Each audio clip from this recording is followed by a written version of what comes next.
pulling out of your screen.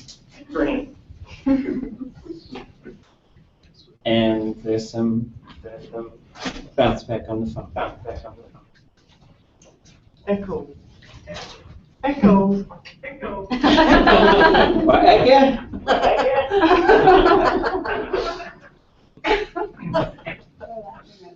Yay.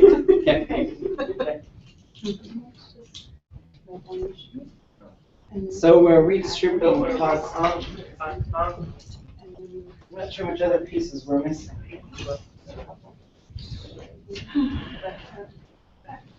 I don't have any.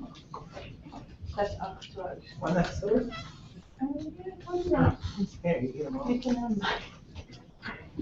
Right here.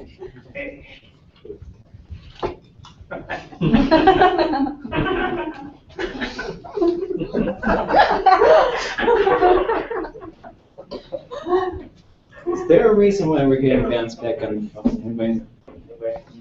That's Chifu. Is he getting bounced back? We're having some feedback problems. Is everybody on the phone and on the computer? Baby is on speakerphone. Is anybody on both? Oh yeah, he's trying to get on mine. And use the phone.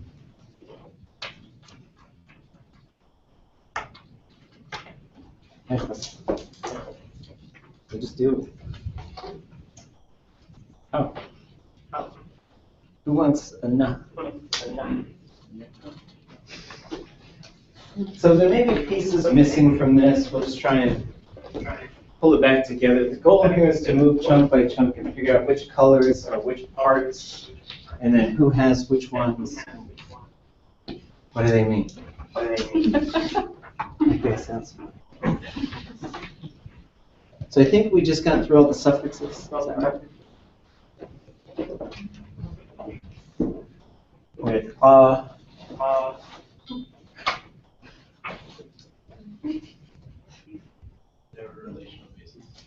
yeah, so now we're on to relational basis. Wasa Haskau'taatseen. Nisekuke Wasa Haskau'taatseen. A relational basis. Do you know what color they are? Orange. Oranges. Heck. Green. Sea green. Heck. This putrid. Whatever. Oh. What do we call that? Putrid green. Soup, yuck, maybe? Grassy green? Moss? That's some kind of moss.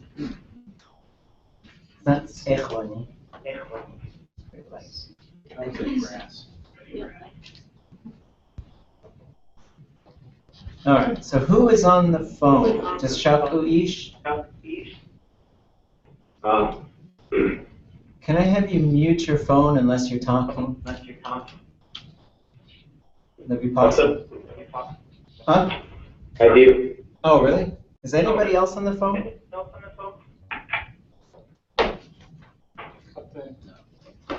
Okay. Interesting. There's just some weird loop.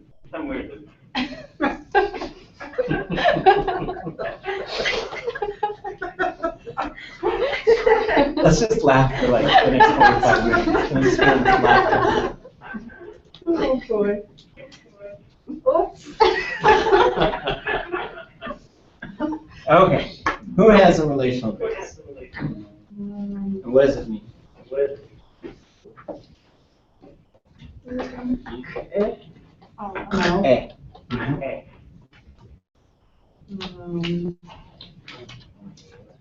What does it mean? What did you say about me? Mouths are opening. Yep. G. G. Possession. Yep. Shaki. Shaki. Top or above. Shaki. Yik. What is yik?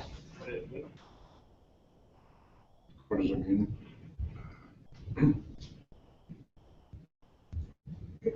inside. So it's inside a hollow thing or something open to the above. Shut Shut. head.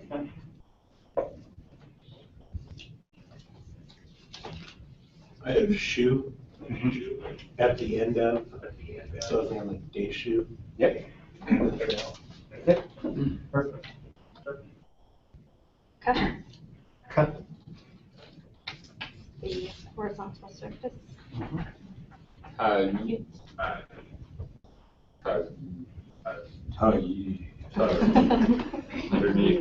Yep. below. Talk. Which is? The bottom, like a cavity. After or far. Eight. Can you use it in a sentence? What's that? How would it be, or what's a word we know that has? So you could say, if we're speaking, I'll speak English and then I'll use this part for a contrast. We're going to do this. We're going to do that. So following it, we're going to do that.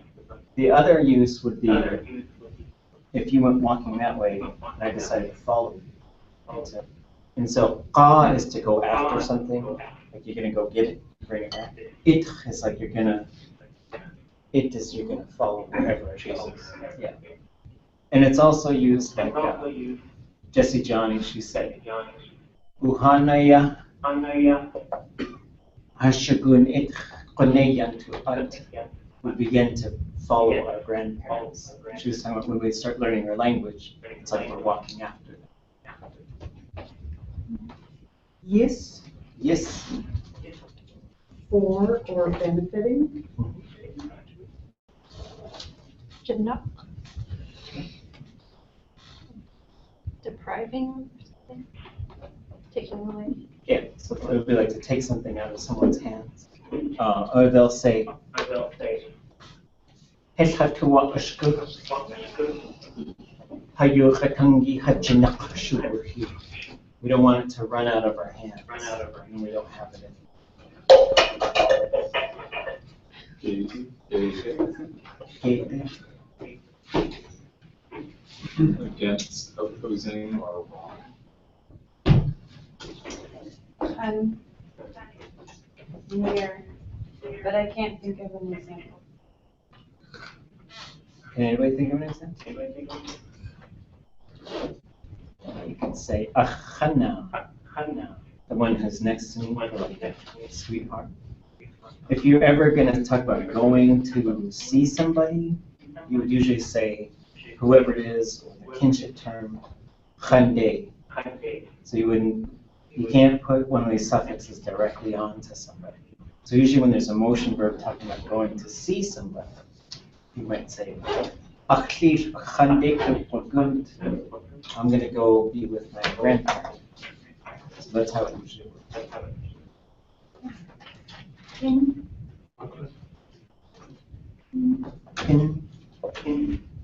Which is less than, but I also can't think of an example. I also feel like I hear it a lot.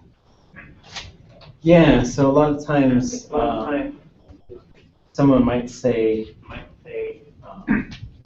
I think it's a full moon. And if you're saying it's not a full moon, you could say, which is less than a full moon. And it could also mean that it's used, yanach could be like, yanach yake sa echi. Akin away. Sa echi. So you could say something like that if you want to be correct. Just kidding. Sa kwani. I love little seal bits in it. Little bits of that. Yeah. And then that'd be like Qokantli Wasusli Yach. Yeah. So it like drops on like that. Yeah, so it goes right after whatever something is compared to. And it's interesting. It almost seems like there's three very similar ones. Yach. It's like it. A yach. It's correct. Yeah. It's turned over. Very similar. Very similar sound. Jis or jis Mhm. or having. You know.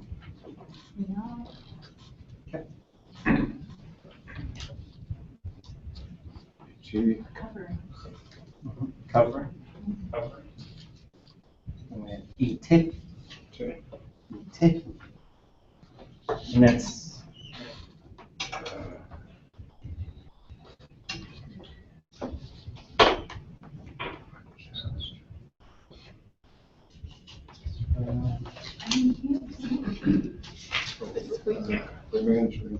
yeah. So eat it is it's a really neat one as well. It means what's left after something is gone. So if you built a fire on the ground and then you charred the ground, you call that gun eat it.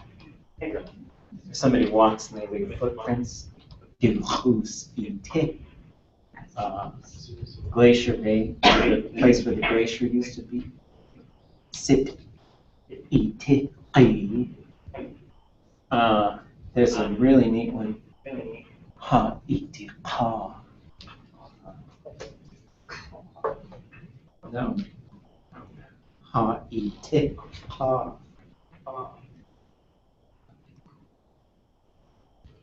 It's caught person. It is a person. Where a person is. Ha, eat it, ha. Is that like the ones who will replace us? Yeah, the ones who will be in our remains, our descendants. Kapan Kusiti.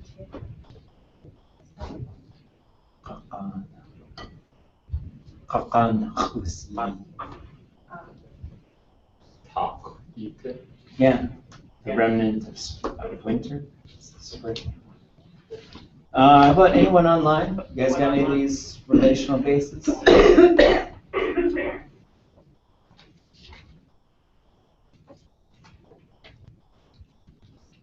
They're the dark green ones. Doesn't help at all.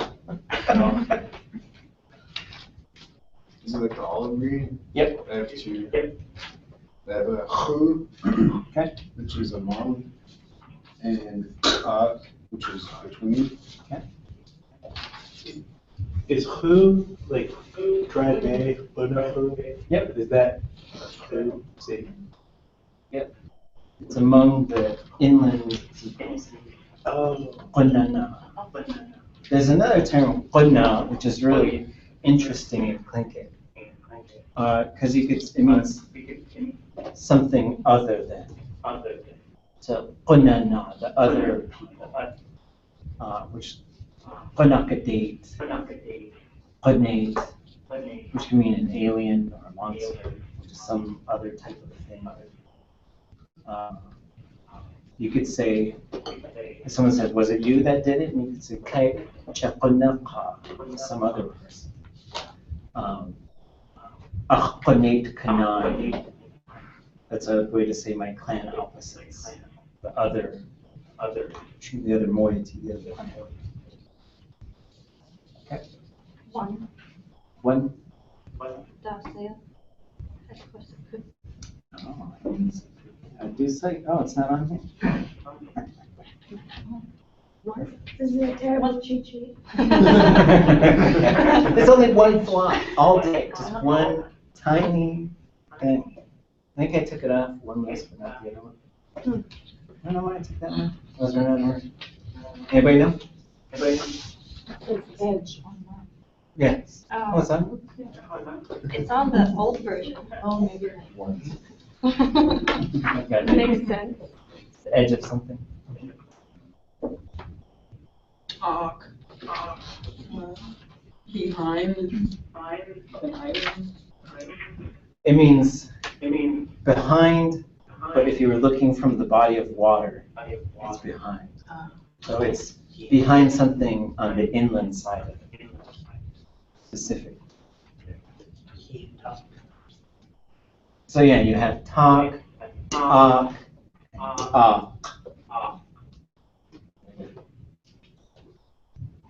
Da. And that is around or about, you say, an eighth da? Yep. It's around the house. There's some animal out there.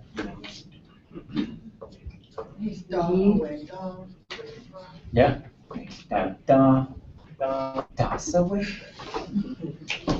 Ye. Below or inside building. Below. Is that ye, that y, the same as every other y? Yeah, so the way with the two dots means if there's a U or an O, double O before it, it'll become a double. So what's the difference between that and tai-yi? Yi and tai-yi. So this yi, tai-yi means underneath something, whereas yi would mean below it, so maybe it's over there, but it's not specifically underneath it. And a lot of times it'll have a di in front of it, di-yi. So that means if I was standing up and looking down, specifically down below, but not necessarily underneath. So tai-yi would mean it would have to be directly under.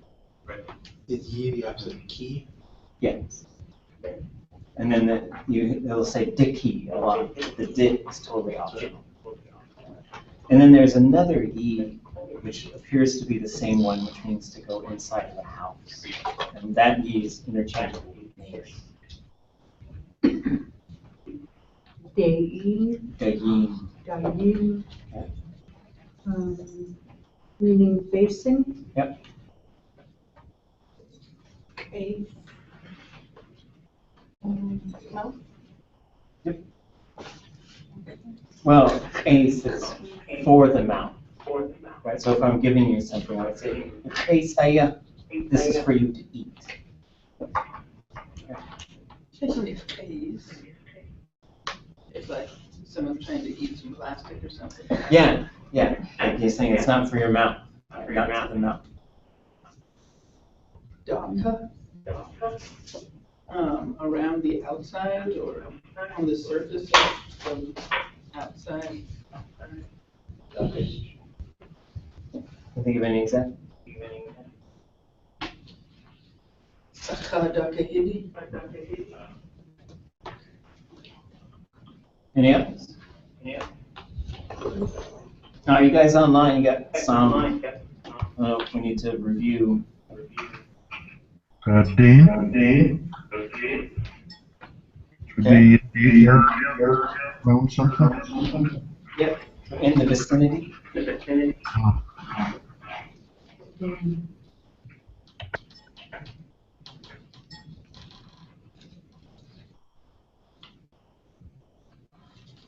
Okay. All right, sing this. Any others? Anybody? Awesome.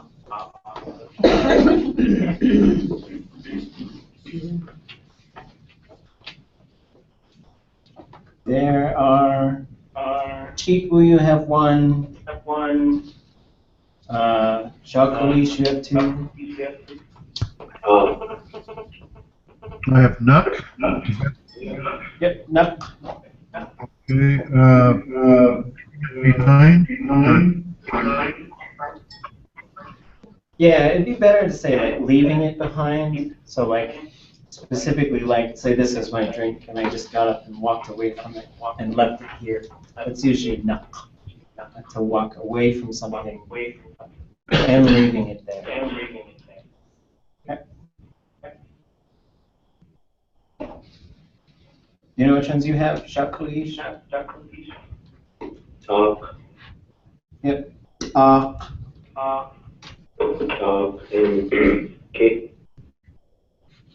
And yeah. Like, inside, the only way I've heard it is it's like underwater. Oh, okay. So yeah, there's talk, which would be Taak, and that's So this would be like at the bottom of a container? I know it goes. that would be talk, Taak, with a high tone A. the one that you have, and I know you can't see it, it's T apostrophe AA underline K. Behind the mountains? Is that behind? It says inland.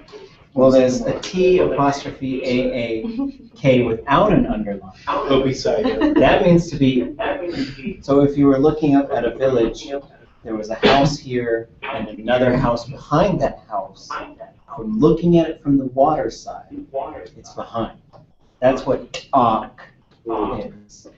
Talk without the apostrophe. Talk means inside a body of water or inside some kind of cavity.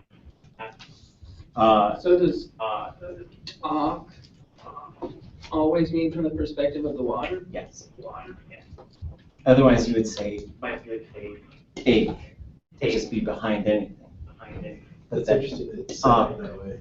has the reference to the water. It's inland from it. With the underline K means beside something. Like if you were looking up from the water and they were like side by side in an equal plane, that would be. And the way I've heard it, there was they built a house, and it was right next to the other house, so they called it Aak'wtaatseen, because it was Aak'wtaatseen. I've heard other versions as well, but when you see that it's on there. I think this is the word used. You could say come be beside me, come be right next to me. How come that clan name gets written with a D sometimes though, or people pronounce it with a D, like Duck Ding Dong? Is that just because it It's sounds? just being English. That's English. It's just losing content. It's the same reason that Aak'wtaatseen becomes Aak'wtaatseen. And so a lot of times people just say Aak'wtaatseen. And it's just, you get less and less. That's a tongue thing.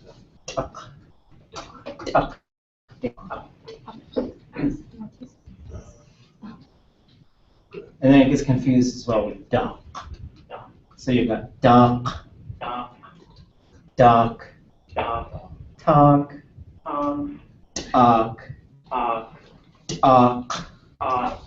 and those are all types of things. They're talking about very sort of different spaces. So you just got to sort of become good at spotting them and also become good at hearing them. Because well, talk is probably the one that's said the most, by far. To be in, and so when we talk about these things, if you're getting in the water, if it's sort of below your knees right around, that's yik. If it gets above the knees, it's talk. Let's see, some others that have gone missing is oot, which is very fitting. Oot. So we are without it, which means without it. So that means like you're lacking it, you want it, it's not there. Shagun, which means something's origin. Hashagun, we know that one. Ache, and a lot of times that K can become a T, and sometimes it's just left off altogether, but it's most often there. Ache, which means to be behind something. You said shagun, that doesn't necessarily, it isn't like metaphysical and like spiritual necessarily. It's like it could be like something like right in front of your boat or something. Or like you said, Well, that's Shuka. Shukat, that's what it's called. That's Shuka, which I don't. Oh, I guess we're missing that one as well. All the big ones are gone. Somebody's. No, it's not the new one. Well, I mean the green car. Somebody took it. Or something.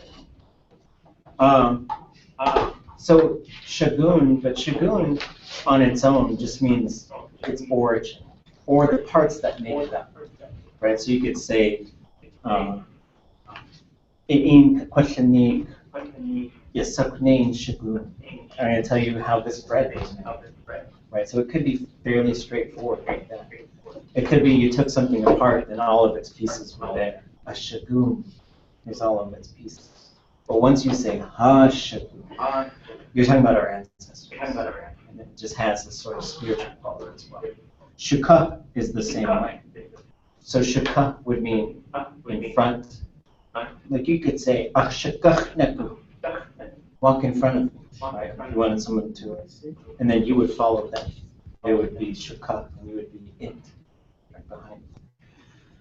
And then, yeah, there was a boat, and there was a porpoise swimming in front of it. Yaukshukah, but once you say ha-shukah, it means in front of us. But it translates to everything we've ever been, everything we are right now, everything we'll ever be. That's a big one. Ape, we have that one. Yeah, the horizontal surface with the face. And we're going to see these ones all over the place. And when we get to these little particles, we see lots of them that are very similar, or some of them that are just 100% identical. And we just got to sort of take a good guess at which ones we're dealing with. And we learn the more we see it in context, which ones. Yanach is more than, greater than. So you've got Yanach and Ten. And it's just saying one is more, one is less. And so this is how you could say it's better than it was before. Now it's better than it was. Akim would be less than. Yiqa, which is also works as a verb. The verb is yiqa, which means to wait for. Okay. Any questions on these? So there's quite a few more than this, but this was trying to narrow it down to the ones that I think you should be learning first. You should be able to spot any of them from this list when you see them. They can take all of these, need to belong to something, they show some relationship to it, and all of them can also take on one of these suffixes with the exception of the ch. That one won't go on there. It's specifically for just now. So just keep an eye on how they sort of function both in terms of verbs and also outside of verbs as well. You'll see it all over the place. Move it on. Post-positional pronouns. What color we got? Green. Secret. Kind of a mint. This one might be sehwaniyah, although it's not quite as yellow. Let's,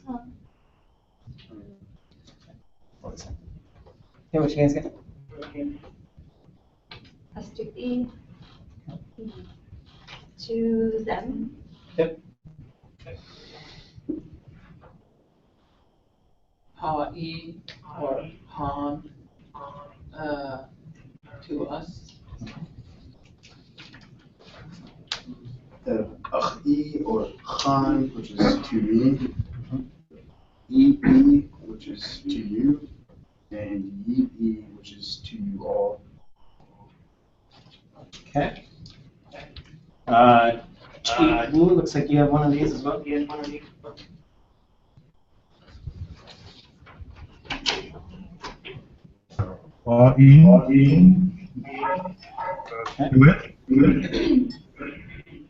Yeah.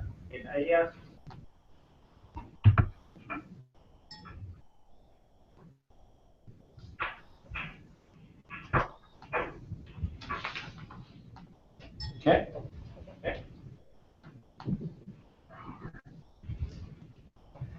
Anyone else? Do E or to him or her or it, right? Well, usually to him or her. But do wouldn't. In Tlingit, you would just think of an animal as a him or her. Are there any, like, do animals get assigned ever, like, feminine or masculine, like in other languages? Like, There's not a default, but like if you were like hunting, you could certainly say whether it's male or female. So if there's a moose and it's a boy, ha zisk, and if it's a girl, sheech zisk, but not, sheech. but not general, like, that's if you're, like, looking at it. If it's just, like, you're talking about cats or dogs in the abstract, like, I guess it doesn't differ because there's always male and female. Yeah, but it's not, it doesn't get gendered unless you specify. So you could say like, we douche, kunacha we ka stekat at kach as a shucht. Say that. Cats, especially boy cats, piss on everything. I'm a little jaded, upset, you know, personal experience.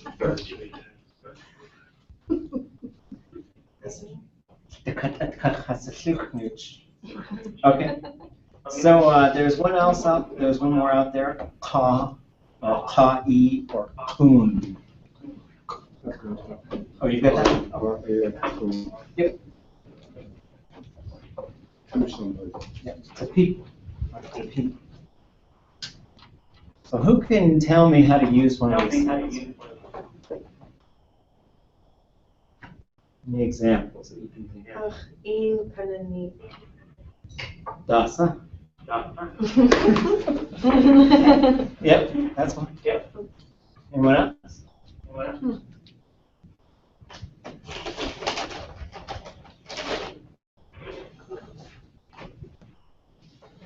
Eat koaha.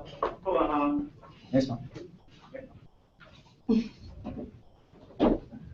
So a lot of times it's a verb that do something to somebody, where it's not a physical action a lot of times. Telling somebody for something to arrive sort of strangely, like eat kuaha, the time has come to you. Aak'wtaatseen uwaha, I've become hungry. Right. Okay. You keep an eye out for those as well. Huh? In is Yeah. Listen to us. Okay. All right. Preverbs. Color. I would say talk to them like hastu. Yeah. Hatunk. You'd say, hastu ide chanatitan. Hastu ide chanititan. Talk to them. So and the other thing with this, before we move on, real quick, so we've got the E with the hyphen, that means it needs to have a suffix there. That suffix will be day for all future forms, and for most forms that are perfected, it will be a T or an F. Okay, it's going to go towards them, or it has reached them, whatever it is. Huh? Just didn't hear anything you said. Oh, you didn't hear He's anything? asking me for clarification. I was like, this looks Okay, so for these empty bases, the hyphen at the end means it needs to have a suffix. Sometimes you'll actually hear it without any suffix, right? And that's for some certain repetitive forms. You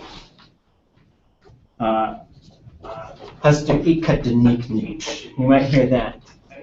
But a lot of times what you're going to get, for all future forms, it's going to be day, to go towards. I'm going to tell you guys. For the ones that has already happened, it's usually going to be T or N, depending sometimes on the verb. Aak'wtaatseen and uwaha. Aak'wtaatseen, and so for the command form, sometimes you're saying, I want it to happen now. Aak'wtaatseen kananik. And then if it happens repetitively, it's going to be the underline S. Okay. All right. What's that called? Traffic cone. Traffic cone. Okay. What do you guys got? Who's got it? in So I guess this is in water with the boat. Yeah, so now we're starting to get in, we've done a little bit of this with the suffixes.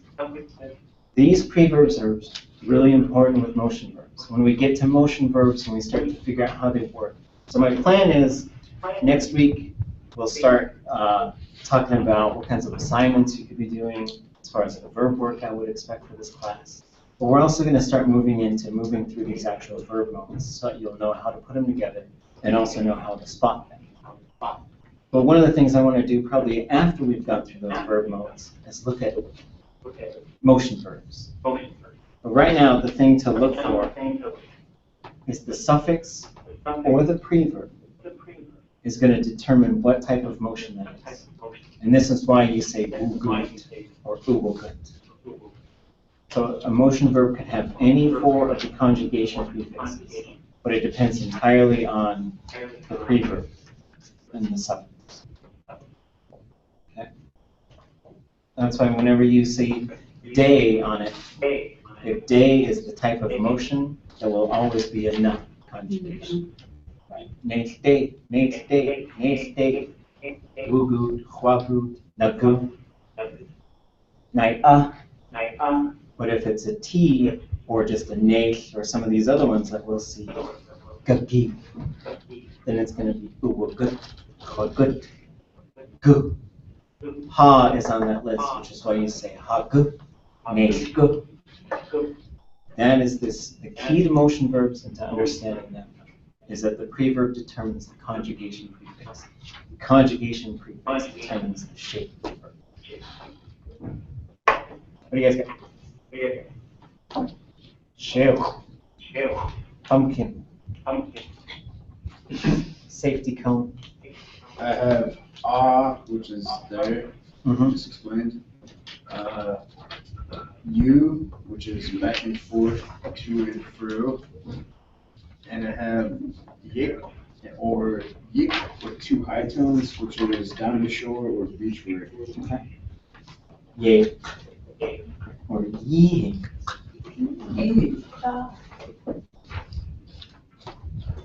Hot, hot, honde, here, this way, or toward the speaker.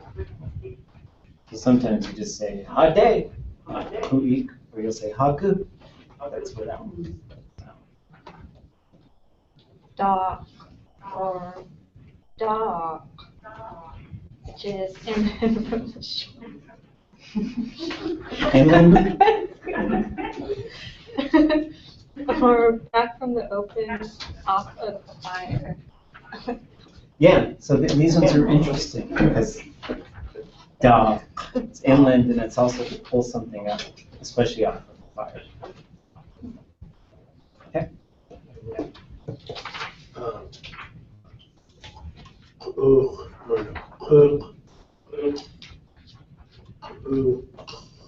Two X's in a row that are underlined.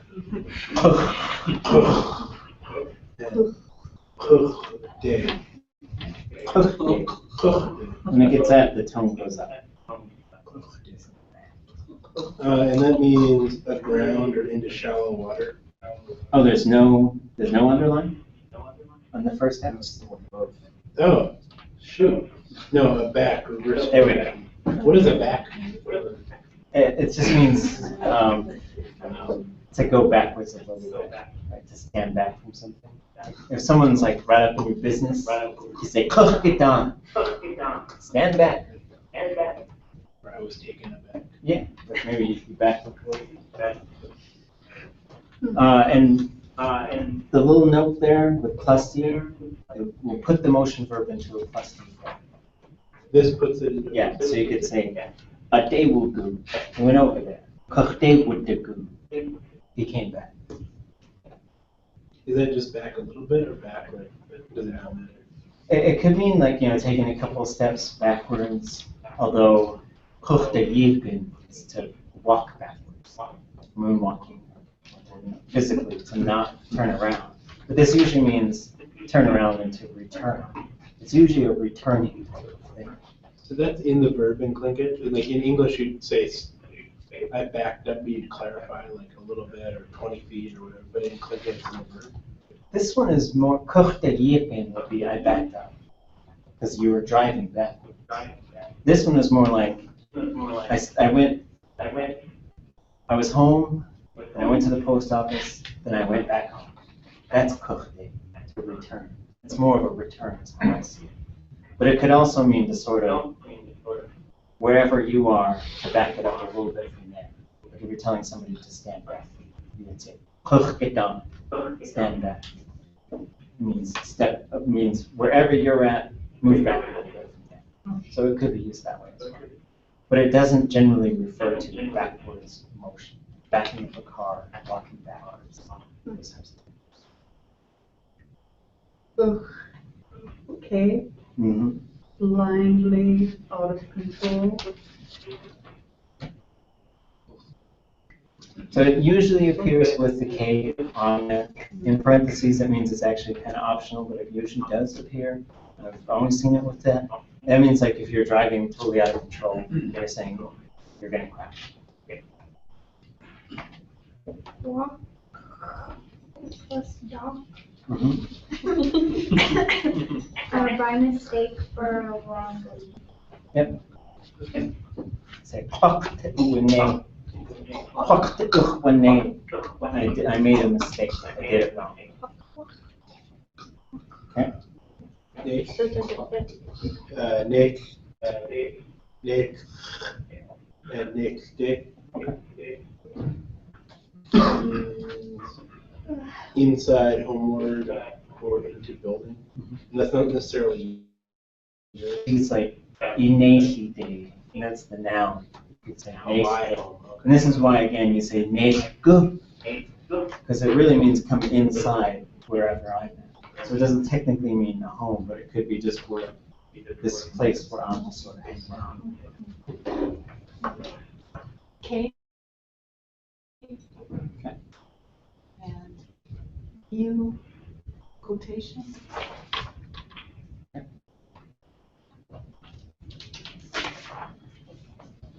Young. Young, younger. Yeah. Ashore, off the ground and resting, and the next ones are Ute, Uke, Uday. Okay. Way off, and the next is Yaw and Yucca. Oh. I don't know how to explain that. Mental state. Yeah, I don't know enough about that, but it has something to do with, we're talking about your particular sense of being. What about, with a pinched regular X? You. You know anything about that? There should be over there, like it's residing way over there.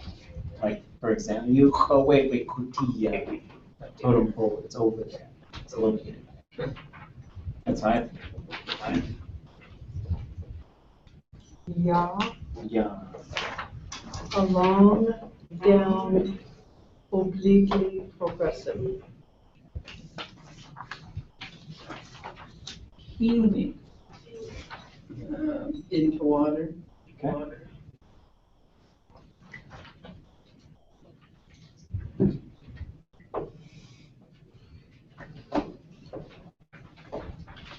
Oh yeah, is that all of them what you got in here?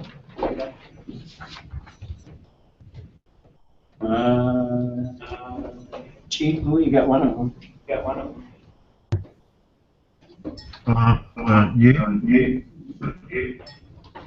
Young. Yep, downward, so downward and on. Yep. Shakuish, you got two of them? And cook, Mm-hmm. cook that. Okay. Sounds like going on the ground or towards shallow water. Yep. And date. Cook. Dape is from the water to the shore. It's a variation from da. It's used with specific types of motion, so you have to say dape. It's a slightly different type of motion. Anybody have any others? Oh. So we also have gagi, which means to come out from the shadows into the open, like from the woods out to a clearing. This is the one you'd use a lot when you're bringing some of your atu out. They'll say it's come out into the open for people to see. Yun yach or yunde, to completion. So sometimes this pops up in front of verbs to say, like, not only did I, like, so they might say, you had some homework that was due, you know, it's asking if you got it done. It's yach ye jechwan, or yan ye jechwan. I finished it, I've done it. Put, which means to get lost, to be astray. Yach, which is to get into a vehicle or a boat. But it usually implies that the boat is open and you're climbing down it. Dark, dark is out to sea from the shore. Yea with the high tone is thus or so. So could you, in this first F category, and then in the E2, there's yun, yuch, and yunde, and they both have a zero conjugation prefix, but they mean different things. Yeah, I don't know if you could really tell the difference, because with the preverbs you could really, from what I understand, you can only have one. And there might be some things about, I'll have to ask James about why there would be two different sets, because they're in different locations. These are generally where they might appear and what they generally do. But the most important thing is that once you see it, you know what the conjugation is. What is E2? I didn't even notice that. F, E2, E1. I think, so what these are saying is there are certain locations, and then within this thing, there's also location within that. So we're moving, yeah, so we're moving from the left to the right, from the beginning to the end of a verb. And sometimes it's saying, well, within here, here are the options you could have within these possible slots. And so what we tend to see with all of these different things is that there will only be one of these per category, if there is one. You wouldn't have multiple ones. You wouldn't have he, ni, kuch, they. You wouldn't really have that. So you'd probably end up saying two separate things. Like you might say, Hinde aya, kuch with the food. So that implies, like, maybe early in the story he was in the water and then he went out of the water, and then you're saying, and then he went back into the water. And the ayah would separate the clauses. Only one per slot. And the letters are the labels for those slots. Yeah, so going F to A is going from left to right, but they generally tend to go. So, and so I'll have to look a little bit more into these as well. So. All right, let's take a break from this. We'll come back and finish these ones. So keep track of which ones you've got. We've only got about 15 minutes, but I want to do a little bit more on the Aak'wtaatseen story, listening this time, and also what we're going to talk about is how this relates to sentence glossing. And sentence glossing is something you can do to help you see how these things get put together in Tlingit speech. The best way, I think, to do this is with things that are already published. So if you're looking for ways to practice identifying these things, keep this chart with you. You take some material that's already been translated and figure out if you can get from the Tlingit to the English. Figure out all the different components that are in there. And there's a few steps to it, which we'll look at if my screen will share. Here, let's share.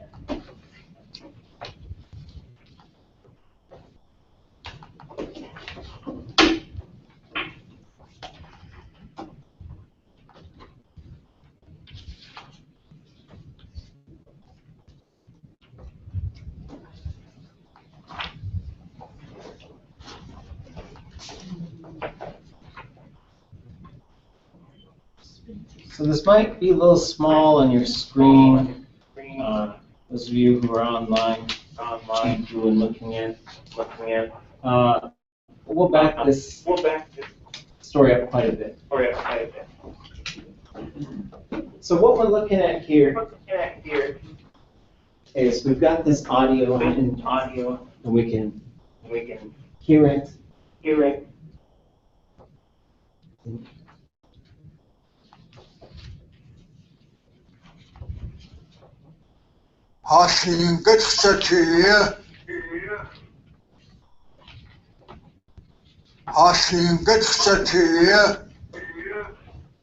So the way I like to set these things up, and there's a few different ways to do this. I learned how to do this by studying Zeus, his work, and Tushakhan, Seth Cable.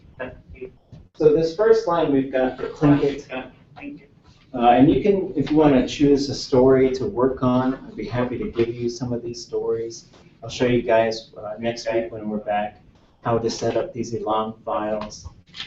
When I get back we got on Tuesday, you guys will have Dr. Ginny. We'll talk about what's specifically expected from you this semester, the types of things you're going to do.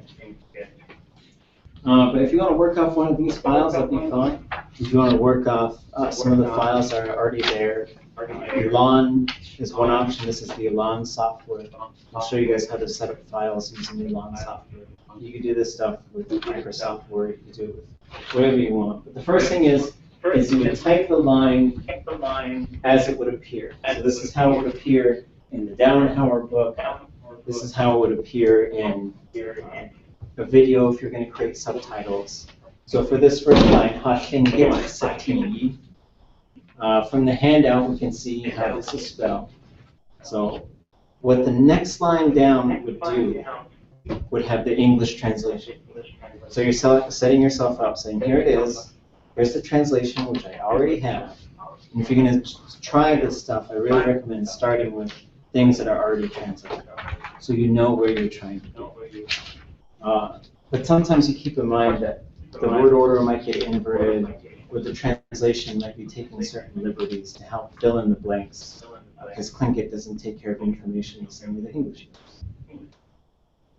So the next line down, I'm going to have to make this font bigger, which won't work for some of them.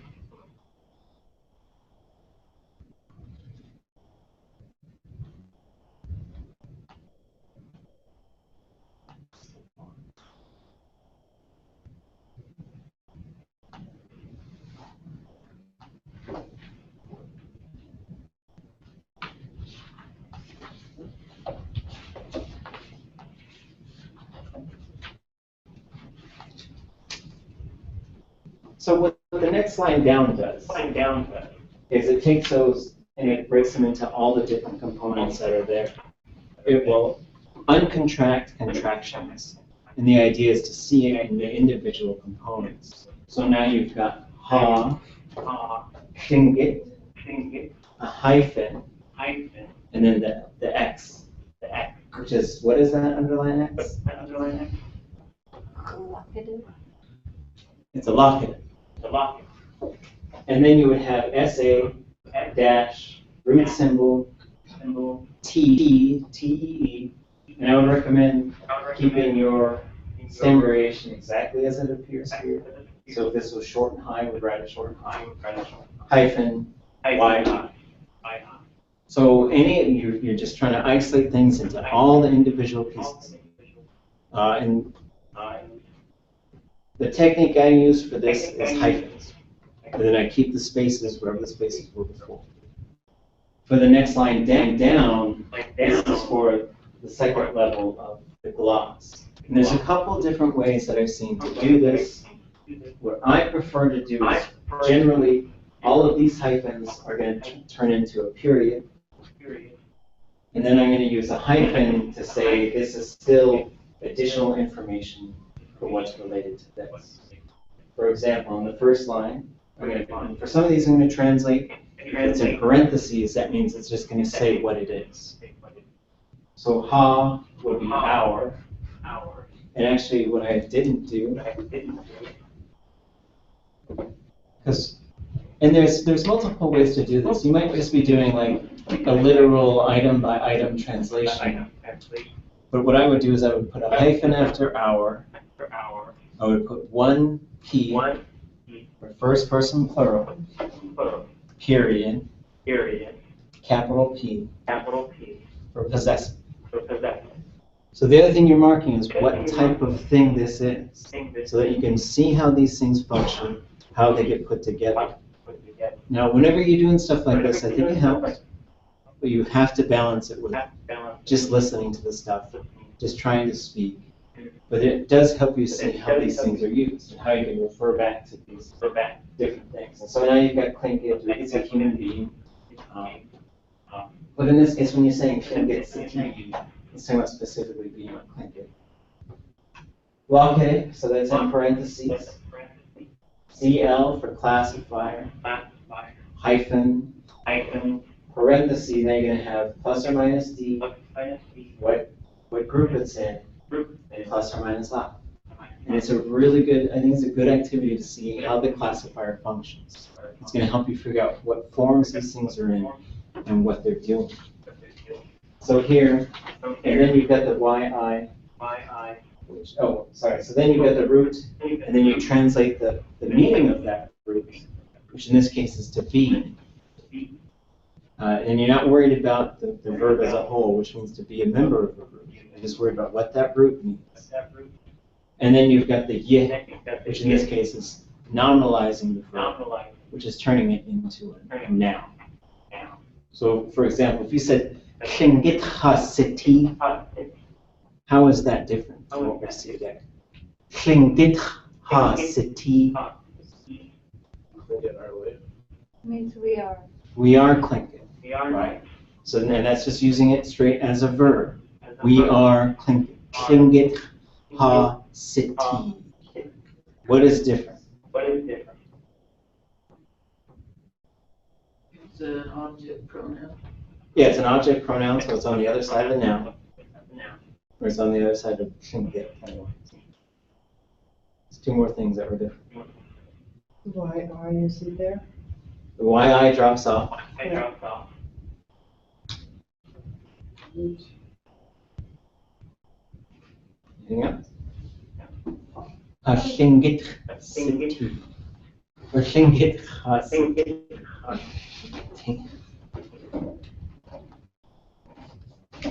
Would it be an SI? Yes, so the classifier is SI. It's a state verbs in that form. This one is a minus I because it's been turned into a noun. This is something that tends to happen. So then we go to the next line. On the wrong screen. And the thing is, sometimes you have to come back in and see the whole sentence as well. So then his next line. Ah, damn. And this is where you really got to pay attention. Exercises like this help you to really hear tone, hear the individual parts that are in there. So we've got day. And actually, if I were to gloss this,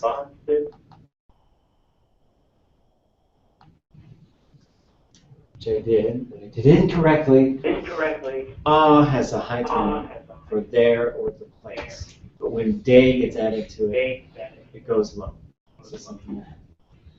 And day is a really interesting thing in Tlingit because it does mean towards it. So you can see it in motion verbs. He went there. Maybe I've already told you where, or maybe we're already talking about it, right? Because you could say, did he go home yet? And say, he went home. The other thing is it can be used to help to link a couple of thoughts together.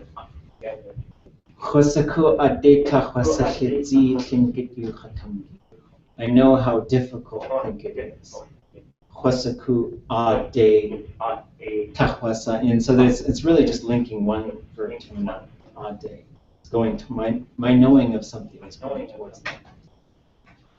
It could also appear before a verb with ye after a verb, and that means the way that thing was done. Right, and we're going to see stuff like that. So you can say, the way he's studying. You're just talking about the quality of that particular verb. And that's what you've got here. So you see ye at the end. So as you start the gloss, and you say, oh, okay, now I figure out what's going on with that verb. So what you end up getting is ha, and I didn't do that.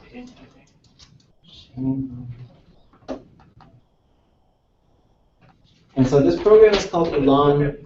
It can be kind of intense as far as eating a lot of memory on your computer, but it allows you to do these multi-level things where you can type and you can listen to it at the same time. So I've double-clicked in this spot, and then I can. Yes, this too, yeah. So then I can type. I can keep typing as it's playing. Is it for language stuff or video editing? Or? It's for language work. It's a language group out of MIT. They're the ones who do. So in this case, I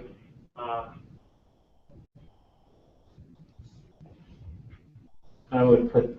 I'm doing this very carefully. So you do have ha. Ha-e is that empty base that we've been looking at, that postpositional pronoun, right? The way, so for someone to teach it, you know, Aak'wtaatseen, you taught me, right? So in this case, you have ha-e, and then this shows you how these pronouns start working as well. At, dush, tu, ye. So we see how this starts fitting together. This is something. This is the indefinite, non-human object. At. Du is someone, the indefinite human subject. We get the classifier, plus D, L group, minus I. Tu is to study or read or count. Or maybe you could put an N in there. Did the E intentionally lose its high tone in the gloss, or is it supposed to be high tone? Oh, it should be high. Oh. I don't know if there's like What is gloss? Well, I would keep it exactly like you said at the top. Gloss just means we're breaking it into its individual parts, and we're defining what all those individual parts are. And this is a different way of dealing with translation than just sort of going and what Dick and Nora do, which is very effective and awesome, is they want to recreate for an English speaker what that experience is like for a Tlingit speaker. But that's a different thing than saying, I want you to understand exactly how this language works. And I think both of them are incredibly effective ways to use language. And I think they gave us all of this material, and we can do this type of stuff with that material. And this is one of the things that I did to learn Tlingit, in addition to spending time with speakers, trying things out wherever I went, you know, and I would go places and I would just sound silly. We used to tease each other a lot, and then we were at some large gathering, and somebody says, we just love him because he talks all the time. We never know what he's saying, but he's just really trying. I laughed. I thought it was fun. But you have to be able to do that stuff in order to get to the point where you do make a lot of sense. And that's why I think journaling at some level is really important, or keeping really good notes. That way 10 years from now, you go back and look at it. Like, man, I remember when I was figuring this stuff out. And it's a really neat experience. So this one, you get this sort of generic type of suffix on a verb. It acts exactly like a possessive suffix for a noun. It follows all of the exact same rules that we looked at. It'll be an I, unless it's rounded, then it'll be a U. The tone will be opposite, those types of things. And it can show a lot of things. It could show a verb becoming a noun. It could show one verb being linked to another verb. It's good to see you. And then it can also help link things to this ye. Whenever you have the ade verb I, ye. That's how that particular structure is going to go. Okay? Everybody okay?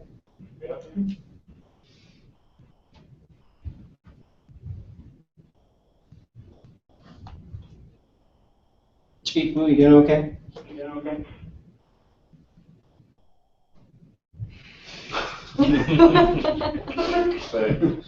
No, it's fine. You're leaning forward.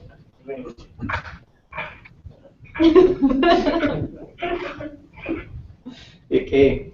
Chakrish? You okay, guy? Okay.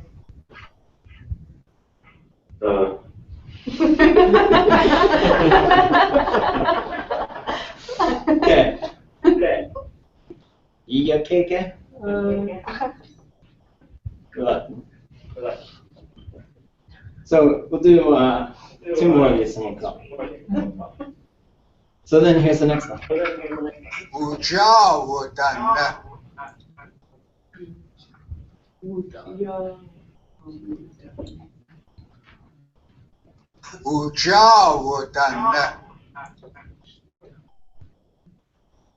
So then we go through and we see it. We have respect for one another. So you got wuj, ya, hyphen, w, hyphen, 0, hyphen, da, ne, with the root marker in front of ne.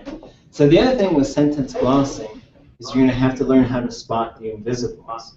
Because you might have, in some cases, 0, 0. And then you'll have a subject pronoun, and then you'll have the classifier. And then there might even be situations where you have 0, 0, 0. You've got conjugation prefix popping up, and you'd only know that because the verb going, then the subject, and then the classifier. So in this case, coming through together, this is probably that mental activity one.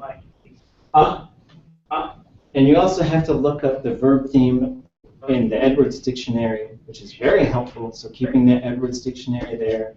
There's also, I've got a list of these verbs on, if you go to tlingit.info and you click on verbs, there's a whole big list of them. So you can just look through them very fast. And if there's an A in it, that means it's a theme, right? Because this could pop up in the case of third person object, third person subject.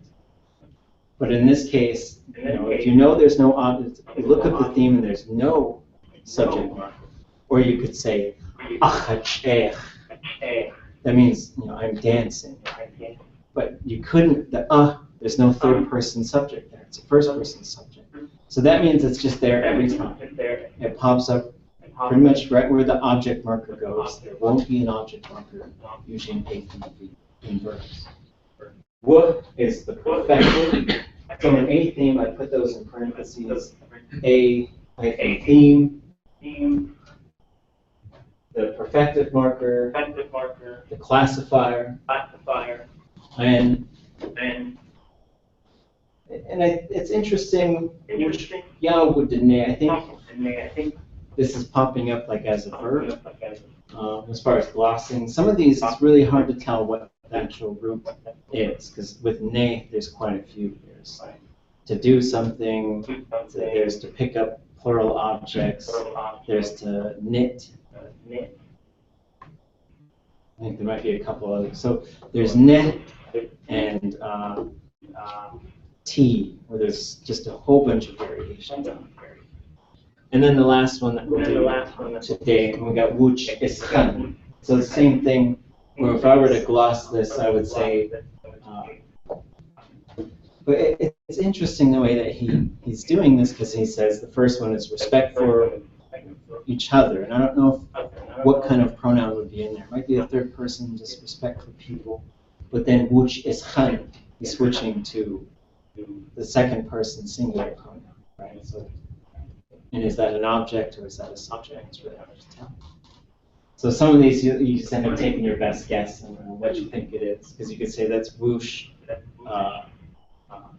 and then 0 I S khan, or it could be I 0 S khan. But in this case, you know from the context, and you know from the whole sort of series, he's setting up a story, which is what storytellers often do. When storytellers are setting up stories, it's really interesting as you watch more of these stories and you listen to them and you read them. Because a lot of times with some of the books, they cut out the lead up and they just got right to the story. But I think the lead up is really interesting because sometimes they're talking about things that are involved in the story. Sometimes they're talking about the Tlingit language in general.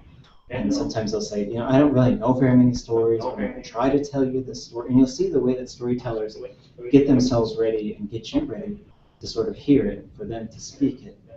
Because it's a big thing in Tlingit to be able to do this. Is that, I guess, are all the notes and audio of all that kind of stuff before and after and during the stories for the Downhauer stuff, is that, I guess, probably not available, but does that exist somewhere? It does, and I think the goal is to make it available. And it's a good question about whether you should include that or maybe have it as a separate, like that's track 1, the story is track 2, talking about it later is track 3. Because it's kind of interesting. Usually most of the recordings, the story, when you're listening to it, starts later. They'll talk a little bit. And sometimes they're talking a lot, sometimes they're talking just a little bit. Where is that? Is that a SHI or is that in there? They have it at SHI, we have it here. Part of the problem is trying to get, we set a goal to within the next year or so to try and locate all of them and put them like on Tlingit.info or somewhere where it's just really easy to find. And then to say if you want to listen to this whole tape, it's right here. And so at least we'll have the audio that matches the text that's in their books. But all of their audio is donated to UAS and to SHI. Really? Yeah. So we're trying to build a listening station here in our language lab where you can just go download it onto your computer or whatever, and to try and build a bunch of those and send them out to other communities. Any other questions? It's got it.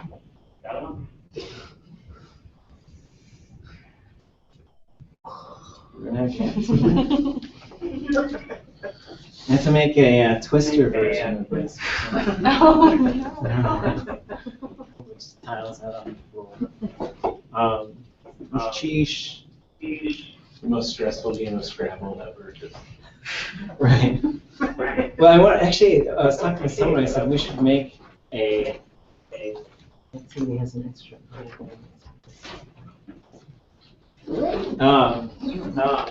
Sorry.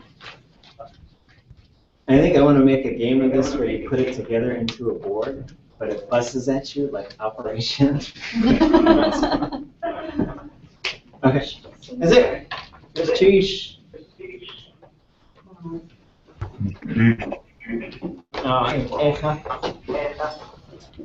Pick up the paper from the shop. Go. Steve, we